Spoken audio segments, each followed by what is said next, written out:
Mic check, 1, 2, 3, 4, 5, 6, 7, 8, 9, 10. Anybody else need a mic check? 1, 2, 3, 4, 5, 6, 7, 8, 9, 10. You good, Bo? I can't see you, so are you good? Yeah, thank you.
We will begin momentarily.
Good morning, and thank you for joining us here at Oriole Park at Camden Yards as we celebrate the beginning of the next chapter of Orioles baseball. My name is Rob Long. I'm a broadcaster with the Baltimore Orioles, and it is an honor for me to be here for this significant occasion. But before we get started, we would like to take a moment to acknowledge the tragedy that took place at the Francis Scott Key Bridge on Tuesday morning. Our hearts go out to the victims and to their families. While we mourn their losses, we have immense gratitude for our leaders, including Governor Wes Moore, who's here today, and the many first responders who continue to risk their lives in hopes of returning more people home. If anyone here today knows, especially the people on the stage, that Baltimoreans are strong and we are resilient, and together we will get through this, can you please join me right now in a moment of silence?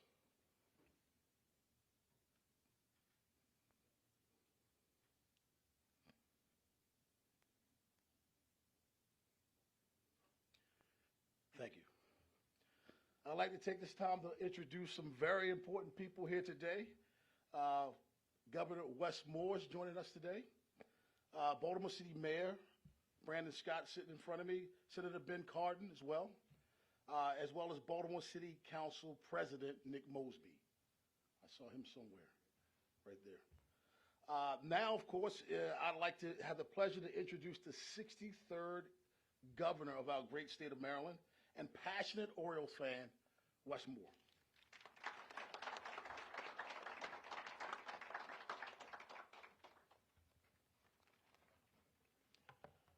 Good morning. While today is an important day, it's important that we also acknowledge the moment that we find ourselves in. And today, we are thinking about the families of Dolian Castillo Cabrera and Maynard Suazo Sandoval, who were recovered and identified yesterday. We pray for the family and the families of all of the victims of the Key Bridge collapse, and our hearts are with the families. And to all the families, we are so sorry for this tragedy. Nuestros corazones están con las familias. Lamentamos mucho esta tragedia. And I also want to recognize David Rubenstein. I first had a chance to meet David about 20 years ago when a friend and a mentor of mine, Mayor Schmoke, introduced us and insisted that I give David a call. And the thing that I have always found about David is this. Not only has he always been incredibly generous with his time, every conversation that I've had with David has begun with a simple question. How's Baltimore doing? David is a Baltimore guy. And to have him at the helm of this team means everything to this city and to this state. So David, thank you for believing in Baltimore. And congratulations on the unanimous vote by Major League Baseball declaring you the controlling owner of the Baltimore Orioles.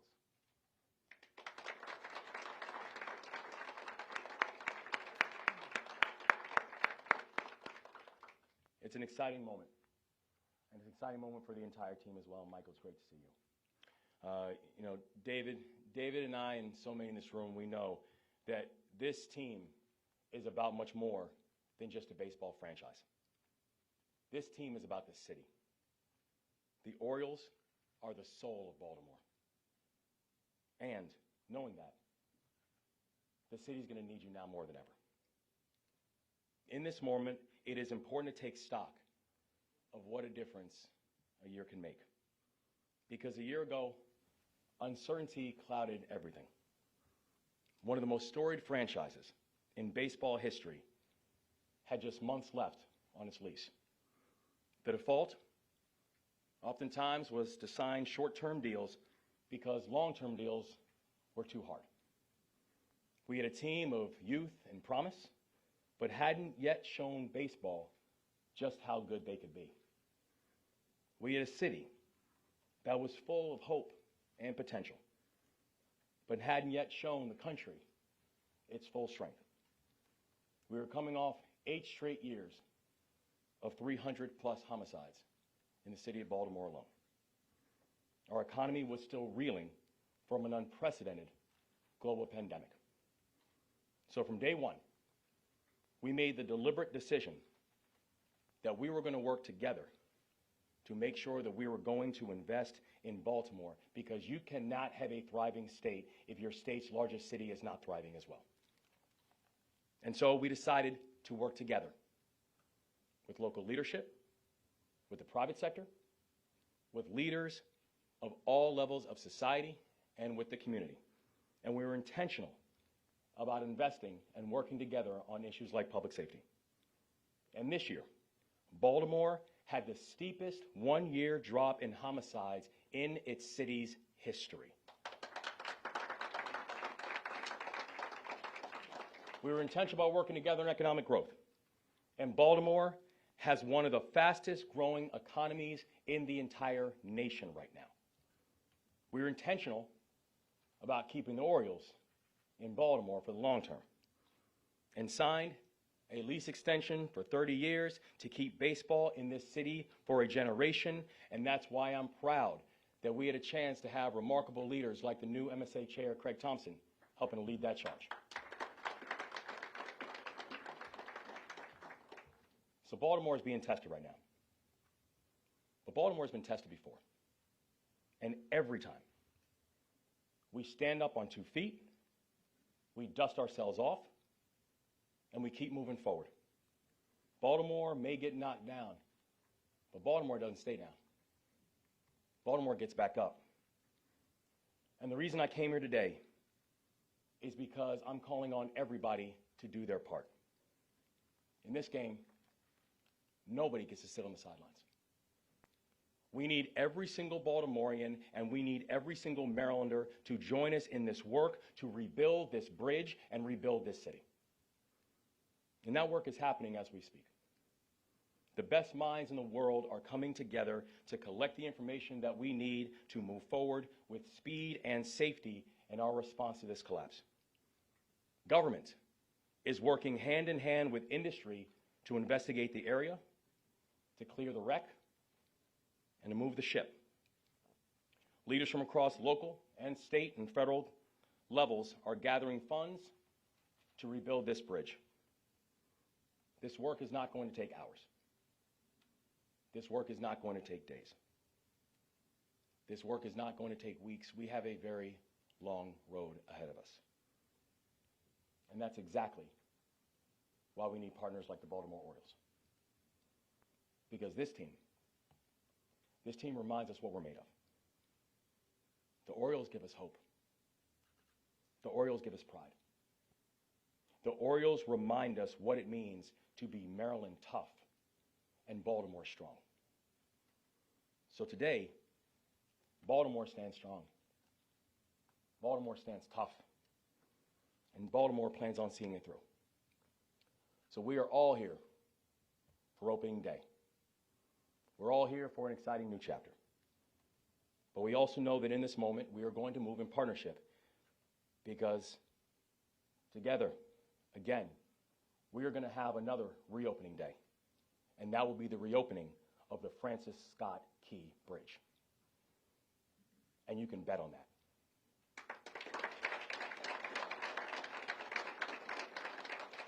So now, I'd like to call up the new owner of the Baltimore Orioles, David Rubenstein.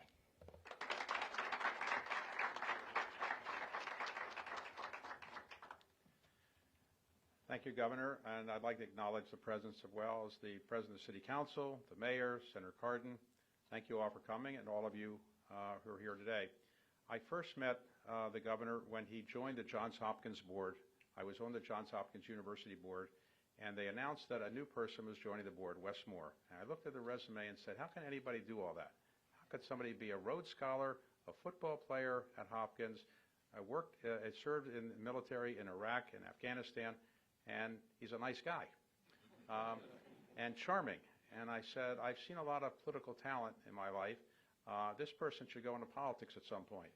But before that, I tried to recruit him to my firm. I said, the highest calling of mankind is private equity, and you should get him the private equity firm. But he had other things in mind. He wanted to do things like Robin Hood and other kinds of things and give back to society.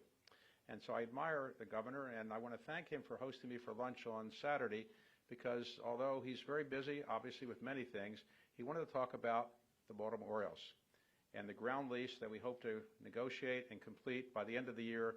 And the Governor convinced me that he would get it through the legislature as soon as possible. So thank you very much, Governor, for that.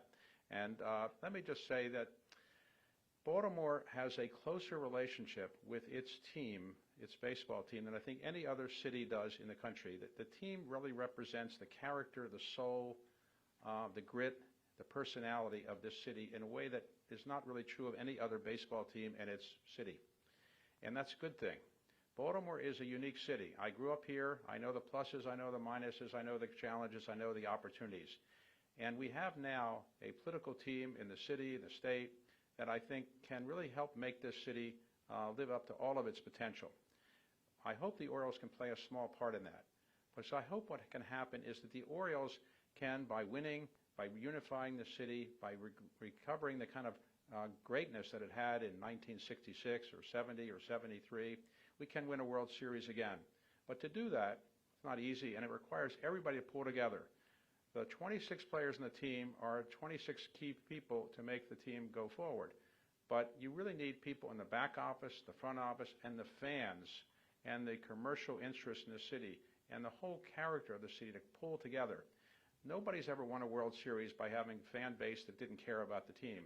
Nobody's ever won a World Series with the lethargic fans. You need fans who are dedicated and who care about the team, and that's what we have, but we're going to have it even more, I hope. And so what I wanted to do is to give back to the city in some ways. I grew up in Baltimore. I got a great public school education at Baltimore City College, right?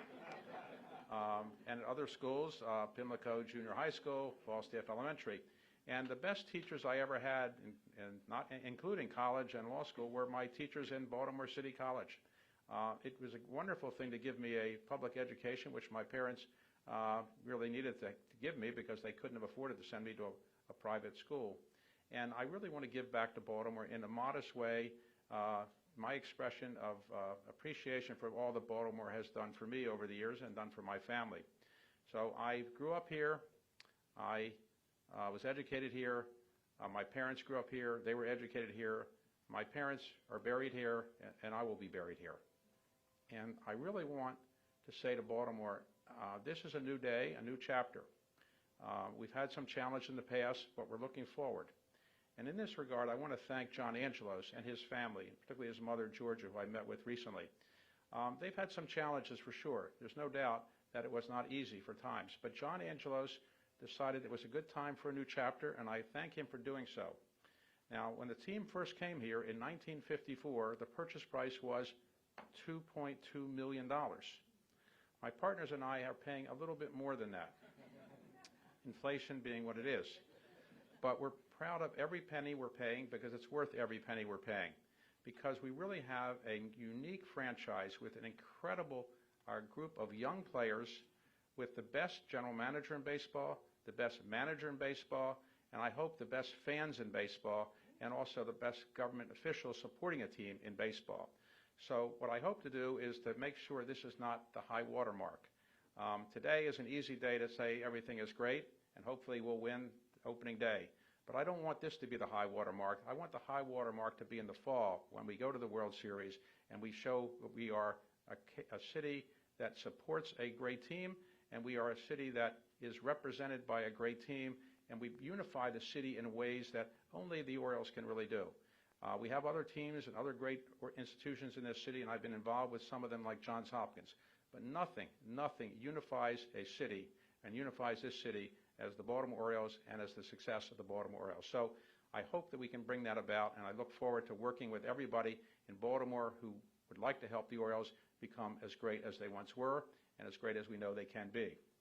Now, I've gotten a fair amount of attention recently. I wish my parents were alive to see it. My mother would say, "David, what do you know about owning a baseball team?" And of course, she wouldn't have that much confidence I knew that much. She told me not to go into business because it wouldn't work. She said, "Keep my law license. You need something to fall back on. I'm still a member of the D.C. Bar just in case I have to fall back on my legal skills, which are not that great." But I didn't do this by myself. There were a whole team of people that worked on this for many, many, many months. People who are friends of mine, people who are colleagues of mine, people who are investment bankers, people who are lawyers, accountants, and so forth. It was a real, to buy a baseball team, it takes a city to buy a baseball team. It takes a village to buy a baseball team. And a lot of people, I want to thank all of them for working together. One of the key things I wanted to do was to have a financial partner along my side who knows a lot more about finance than I do and who's built a really good company. And that person is Mike Arougheti. He is not as well known to you because he's not from Baltimore, but he knows much more about baseball probably than I do because he's been a participant in a fantasy baseball league for 27 years. 27 years. And now he has to give that up because the rules of baseball don't let you be in fantasy baseball leagues anymore. But he knows a great deal about finance. He's built an incredible company in New York called Aries, and with his partners who are also here, who are also investing with us, I think we've got a great combination. So it's my pleasure and honor to have my partner come up here, Mike Arougheti. Thank you, Mike.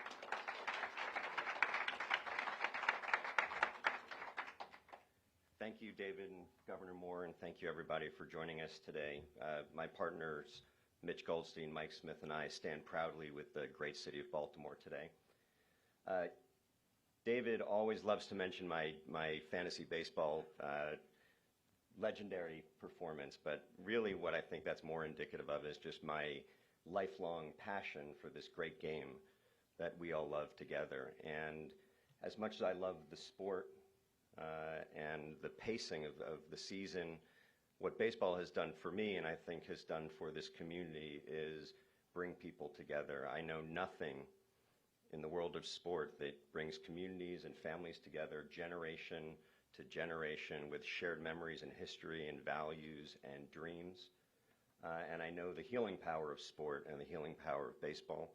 And so my thoughts and prayers go out to the families and all of the lives that have been impacted by the tragedy at the Key Bridge. But it's my sincere hope that today, opening day, will be a moment where we all can come together and have a moment of joy in a dark week and celebrate this city and this community and the strength of the city of Baltimore. Now, David is also so generous with his description of my accomplishments, but David and I have been friends and competitors for a very long time, and he is a very unique, special kind of leader. He approaches his entire life with a sense of humility and modesty. I think we both share humble beginnings. Both of my parents were public school teachers, and so I always get a great kick out of David's love of his public school education. My grandfather was a postal worker. My paternal grandfather was a Navy Yard welder. And so I understand how important baseball is to communities and to cities and to pulling people up. And I feel fortunate to be able to be here doing my little part to help improve the city of Baltimore and advance this great franchise. But David is a special leader. He is a servant leader. He puts the people that are around him before himself. He approaches everything he does with great philanthropy and great generosity. And I think it's through that lens that I come to this moment in my life and with this franchise, because we are really guardians of this franchise. It's nice to be an owner, but this is an asset of the city and the community. We have a deep sense of civic responsibility to do the best we can to advance the franchise, to advance the neighborhood, and we're going to do everything we can to do that. What I've also done, despite the humility, I've also come to know that David is a great competitor, and maybe one of the things that I love more than baseball is winning, and I know that David does too. And while we are united in many views and many things, I think we are together in our steadfast hunger to bring a World Series championship back to Baltimore as soon as possible. And we will do everything that we can to do that. And so I look forward to a great season. Thank you for embracing me, my family, my partners. We're thrilled to be part of this wonderful community and look forward to a great season. Thank you. They did it! The Orioles have beat. No matter how much I try to ruin it, that gives you chills, doesn't it? Thank you, Mike. I speak on behalf of the entire organization and Birdland when I say we look forward to writing the next chapter of Oriole baseball with you. Before I go on, we missed a couple of people. I'd like to take this time to acknowledge Lieutenant Governor Arougheti Miller. Thank you. And I would be remiss, growing up in West Baltimore, listening to Oriole baseball on the radio, it was always Ripken and Murray. So we have to acknowledge Baseball Hall of Famers Cal Ripken, and of course Eddie Murray. Governor Moore and Mr. Rubenstein, on behalf of the ownership group, will take questions from you. Now, before we go, I have to play the bad guy because we have time restraints. We have our manager will speak at noon, so we've got to get out of here in a few minutes. So, but if you have a question, we'll bring the microphone around to you for your question. Just raise your hand. Okay, all the way in the back. For the governor, actually two questions. Hi. Two questions. So first of all, regarding the bridge and the state legislators are introducing a bill that would protect wages for workers, among other things. Obviously, there is no existing funding for that. Do you have any expectations as to where that money will come from? Will it come from state coffers? And then I have a second question regarding fracture critical bridges in the state. Do you have any plans to evaluate and other fracture critical bridges like the Francis Scott Key Bridge to ensure that this sort of thing doesn't happen again? Yeah, so first on the workers, we have to make sure that our workers are protected. You know, when you're looking at the impact of the Port of Baltimore and what that bridge represents, we're talking about upwards of 8,000 workers. This is a core economic engine for our state, and we have to make sure that our workers are protected. I know there's a series of legislation that's been spoken about. There has not been language that's been produced yet, but the thing that we know is that we are going to work with the General Assembly, as the same way we're working with members of our federal delegation on ensuring that that our workers are going to be protected in this time. On the critical infrastructure issue, it's absolutely right. I mean, when you look at the size and the enormity of the vessel that hit the Key Bridge, when you're looking at a vessel of that size, and just yesterday, we were actually out. In fact, I was out with the mayor, with Senator Cardin, and we hopped on a Coast Guard cutter to get a close look. The size of that vessel is enormous, and when you're talking about a vessel moving at that speed, the difficulty of not just the Key Bridge, of frankly many bridges around the country being able to take that kind of direct impact was minimal. And so there is going to be a true full evaluation. And again, not just of that, of just all of our key infrastructure that we have all around the state of Maryland. This is something that happens consistently around our state, but what happened with the Key Bridge is, was an important reminder of the work and the task ahead. Next question.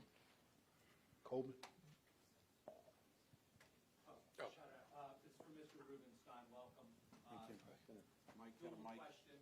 He needs a mic. Oh, sorry. Hi, Mr. Rubenstein. Jerry Coleman.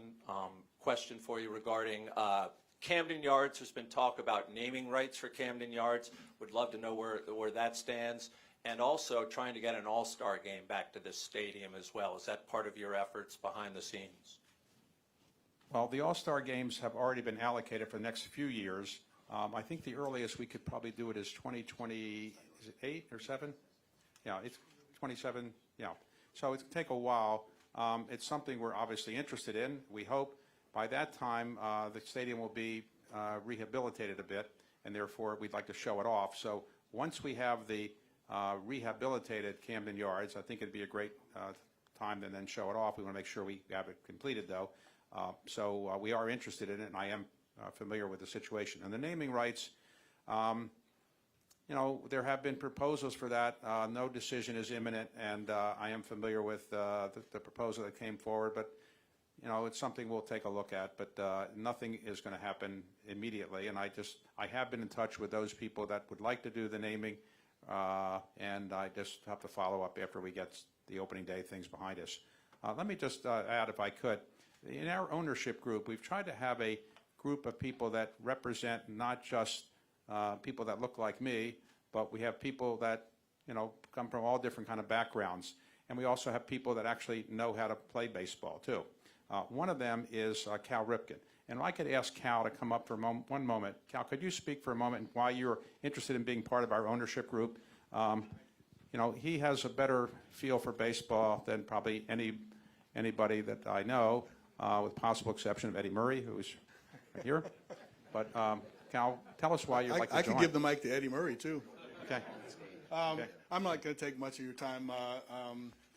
It's an exciting day for me personally. I got a nice new jacket. And I want to thank David and Michael for the opportunity to be part of the ownership group. I've loved the Orioles since I was about 5 years old. I remember my dad greeting all of the minor league, the organization, and saying, "Welcome to the greatest organization in baseball." And there was a pride to be an Oriole, the whole Oriole way. And then I dreamed about for the next 20 years about trying to become a Baltimore Oriole. And then luck would have it that I became a Baltimore Oriole for 21 years.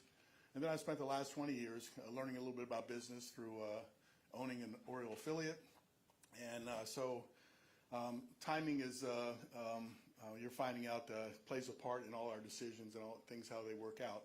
And this is a wonderful timing for me to be able to come back, be part of the Oriole organization, and help out in any way that I can.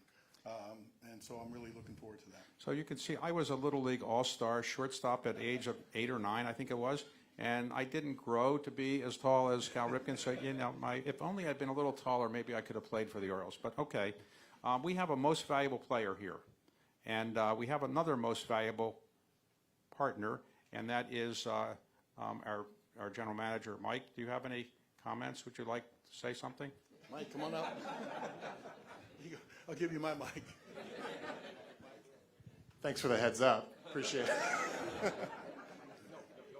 Okay. Go ahead. Most valuable person, our general manager. It's testing my spontaneity. Yeah, what more is there to say? Governor Moore, great to have you here, and you know, we support everything that we do, and it's just been so nice getting to know you personally and the support you give to our franchise and our city, of course, but is really personal, and it means a lot to us. So really appreciate everyone being here. Momentous occasion. I've really appreciated the warmth that I've received from the incoming owners, management, partners.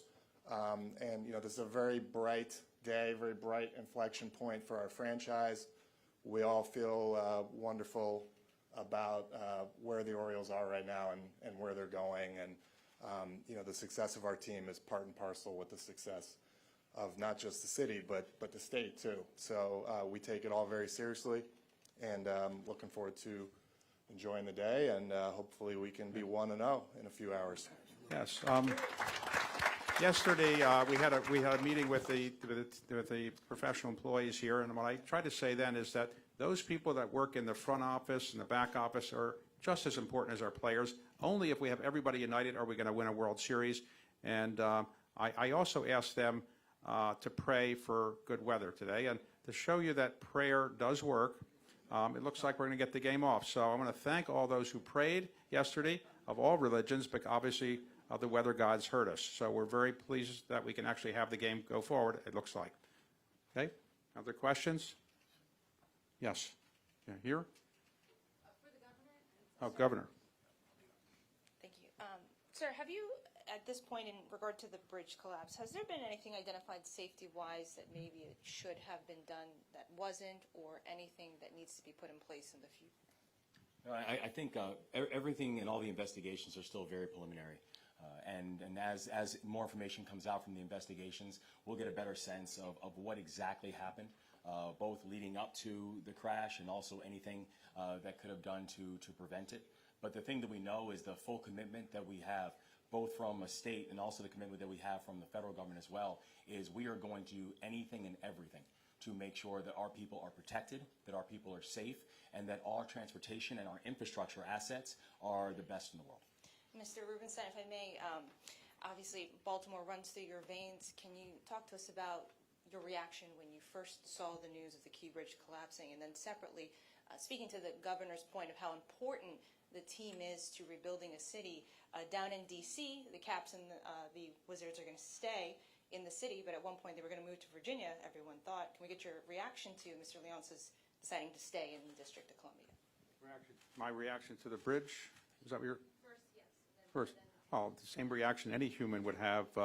It's a tragic situation, and obviously particularly terrible for those people who happened to be at the bridge at the time, the tragic loss of life. But it's an unfortunate situation as well for the economic strength of the community, because it's been a very important bridge. So, you know, it does remind everybody that infrastructure is so important to our country, and having strong, fresh, new infrastructure is important. This bridge, I'm not an expert on how it was constructed, but clearly it probably, you know, it was a shock that what happened, let's put it that way. So I have the same reaction every human being has, which is a tragic loss that happened, something very sad. And then so the Caps and the Wizards? I'm sorry? The Caps and the Wizards?